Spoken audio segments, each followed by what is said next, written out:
एक बार फिर अध्ययन मंत्रा के YouTube चैनल में आपका स्वागत है। मैं जय। तो हम रेशियो की बात कर रहे थे, ठीक है। तो एक वीडियो में इस पे मतलब रेशियो पे बना चुका हूँ, फिर से मतलब आगे कंसेप्ट के बारे में बात करते हैं। तो रेशियो की कैलकुलेशन चल रही थी, ठीक है। तो क्वेश्चन कैसे पूछा जा सकता है? क्वेश्चन ऐसे ही पूछ सकता है आपसे, if A ratio B plus C, मान लो आपसे कह देता है कितना है 2:3 है, एंड आपसे कह देता है B ratio A plus C, मान लो 3:4 है, और आपसे कह सकता है find C ratio A plus B, ठीक है।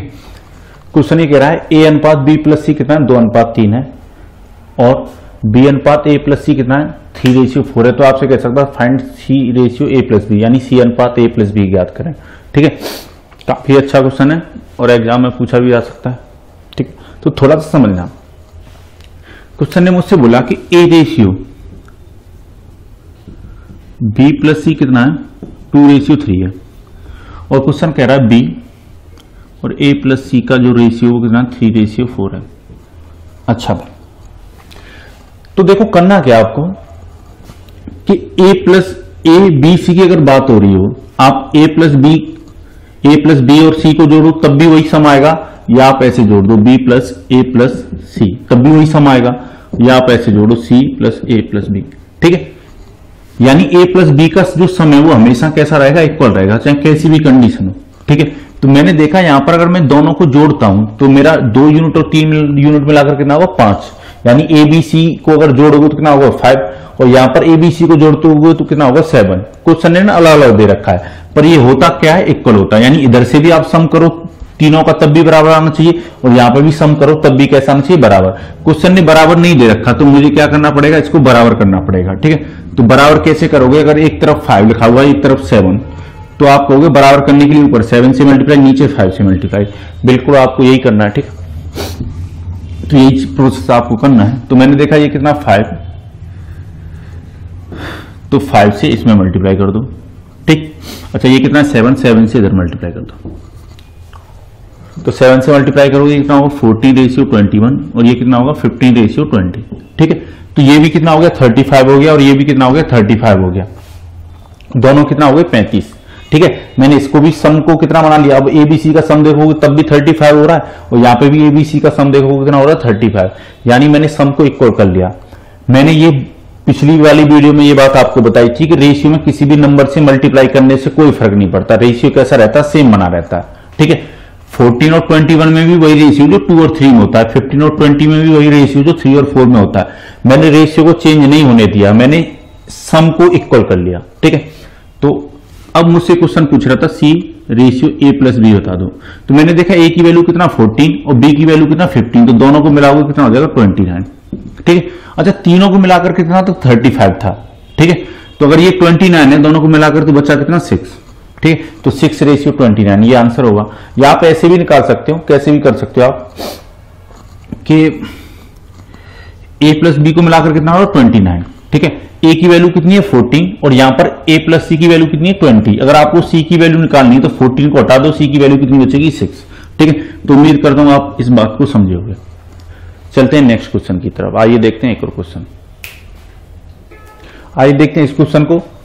ये भी उसी कंसेप्ट पे बेसिक क्वेश्चन कर रहा है। ए रेशियो बी प्लस सी कितना है 2:3 है, और बी रेशियो ए प्लस सी कितना है 3:7 है। तो क्वेश्चन मुझसे पूछ रहा है फाइंड ए बी सी का, मतलब तीनों का रेशियो अलग अलग बता दो। तो फिर से वही ए रेशियो बी प्लस सी कितना है 2:3 है। अच्छा बी रेशियो ए प्लस सी कितना है 3:7 है। तो मैं फिर से आपको ये चीज समझाने की कोशिश करता हूं कि अगर तीनों वेरिएबल को आप ऊपर जोड़ोगे तो a प्लस बी प्लस सी आएगा। तो यहां पर अगर अपने रेशियो को ऐड करते हो आप, तो कितनी वैल्यू आ रही है 5, और यहां पर तीनों वेरिएबल को जोड़ोगे a प्लस बी प्लस सी, यहां पर भी होगा, पर यहां पर कितना आ रहा है 10, बराबर नहीं है। तो मुझे बराबर करना पड़ेगा, क्योंकि a प्लस बी प्लस सी का सम ना हर कंडीशन में कैसा होगा, बराबर होगा। आप a प्लस बी प्लस सी करो या b प्लस ए प्लस सी करो, दोनों का सम कैसा, मतलब दोनों इधर से भी और इधर से भी सम कैसा आएगा, इक्वल आएगा। तो देखो बराबर कैसे करेंगे, ये 5 है और ये कितना 10 है, तो अगर मैं इसमें 2 से मल्टीप्लाई कर देता हूं तो बराबर हो जाएगा, क्योंकि 5 कितना बन जाएगा 10, और ये भी कितना 10, देखो पिछले वाले क्वेश्चन में मैंने ये समझाया था कि ये 5 है, ये 10 है, तो कुछ सोच रहे होंगे कि इसमें 10 से मल्टीप्लाई करो, इसमें 5 से मल्टीप्लाई करो। बिल्कुल कर सकते हो, 50-50 पे बराबर होगा, तब भी आंसर वही आएगा, आंसर पर कोई फर्क नहीं पड़ेगा।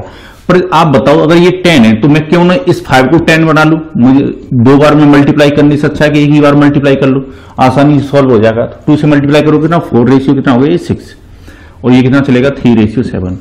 तो question A ratio B ratio C मुझसे पूछ रहा था, तो A की वैल्यू मेरे पास कितनी 4 और B की वैल्यू मेरे पास कितनी 3 और C की वैल्यू आप निकाल सकते हो। अगर A की वैल्यू 4 है और A प्लस C की वैल्यू कितनी है 7 है, तो यहां पर कितनी होगी 3। ठीक है, तो ये रेशियो आएगा। देखो यहाँ पे भी A plus B plus C कितना हो रहा है 10 हो रहा है, तो तीनों का रेशियो कितना होगा A plus B plus C का, A ratio B ratio C कितना होगा 4:3:3। ठीक है, तो उम्मीद करता हूं इस बात को आप समझे होंगे। बढ़ते हैं थोड़ा, लेते हैं नेक्स्ट क्वेश्चन।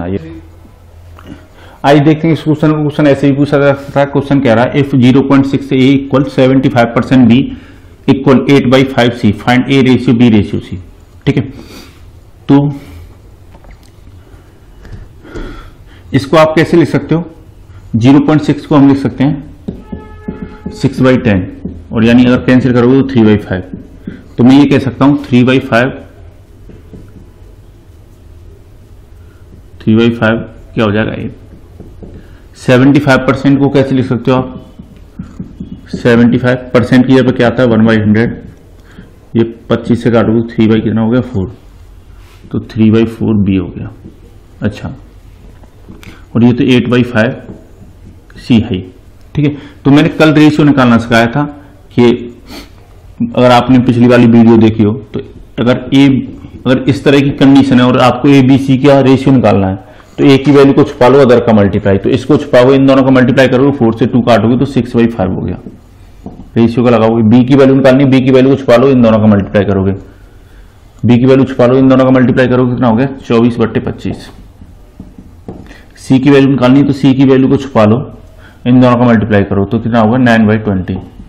और रेशियो हमेशा किस में होता है, सिंपलेस्ट फॉर्म में, सरलतम रूप में होता है। तो आपको करना क्या है, जो नीचे वाली वैल्यू उसका एलसीएम लेकर मल्टीप्लाई कर दो, तो नीचे वाली वैल्यू का एलसीएम कितना आता 100 से मल्टीप्लाई कर दो। और ये बात मैं आपको समझा चुका हूं कि किसी एक नंबर से मल्टीप्लाई करने से रेशियो पर कोई फर्क नहीं पड़ता, रेशियो सेम बना रहता है। तो 5 से काटोगे ये कितनी बार कटेगा 20, तो ये कितना हो जाएगा 120। रेशियो इसको कितनी बार काटोगे 4, ये कितना हो जाएगा 96। और इसको काटो कितनी बार कटेगा 5, ये कितना होगा 45। ये देख लो किसी से कट रहा हो, तो ये किससे कट रहा है 3 से कट रहा है, ये कितनी बार 40 बार, 3 से कितना 32 टाइम्स, और ये 3 से कितना 15। अब ये किसी से कट रहा है नहीं, अब नहीं कट रहा, तो रेशियो क्या हुआ 40:32:15। ठीक है, देखते हैं आइए कुछ और क्वेश्चन। आइए देखते हैं इस क्वेश्चन को। क्वेश्चन क्या कह रहा है, क्वेश्चन कह रहा है x रेशियो बाई कितना है 2:3 है। क्वेश्चन कह रहा है find x² plus y² ratio y² minus x²।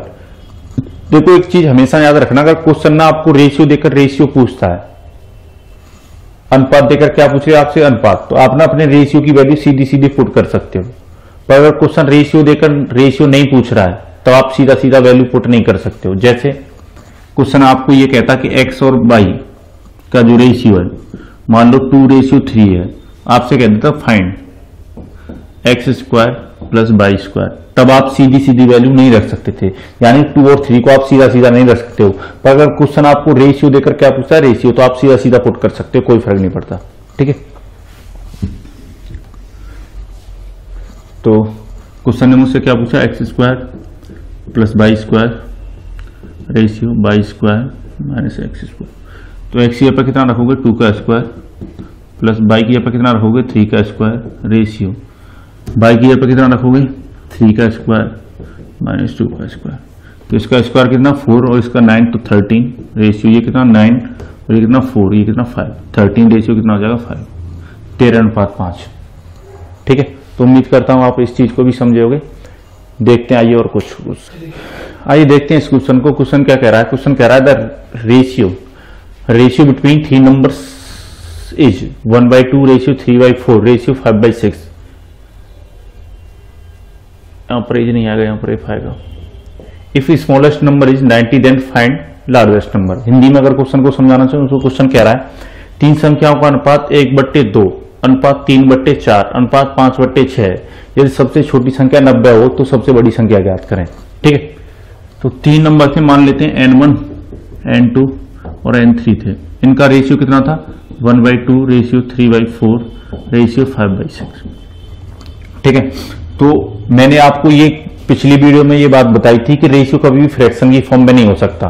ठीक है, कभी भी भिन्न के रूप में नहीं हो सकता। अगर क्वेश्चन देता है तो आपको स्मॉलेस्ट फॉर्म, सिंपलेस्ट फॉर्म में इसको चेंज करना चाहिए। तो सिंपलेस्ट फॉर्म में चेंज करने के लिए क्या करोगे? नीचे वाली वैल्यू उनका एलसीएम लेकर मल्टीप्लाई कर दो। तो एलसीएम कितना आता? 12। और ये भी बात मैंने क्लियर करी थी कि रेशियो में किसी एक नंबर से मल्टीप्लाई करने से रेशियो पर कोई फर्क नहीं पड़ता। तो ये कितना आता? 6, और ये कितना आएगा? 9, और ये कितना आएगा? 10। ठीक है, क्वेश्चन मुझसे कहता है कि सबसे जो स्मॉलेस्ट नंबर है वो 90 है। मेरा कितना स्मॉलेस्ट? 6। मुझे इनमें अपने रेशियो में सबसे छोटा क्या दिख रहा है? 6। तो मेरे 6 की वैल्यू क्वेश्चन कितना बता रहा है? 90।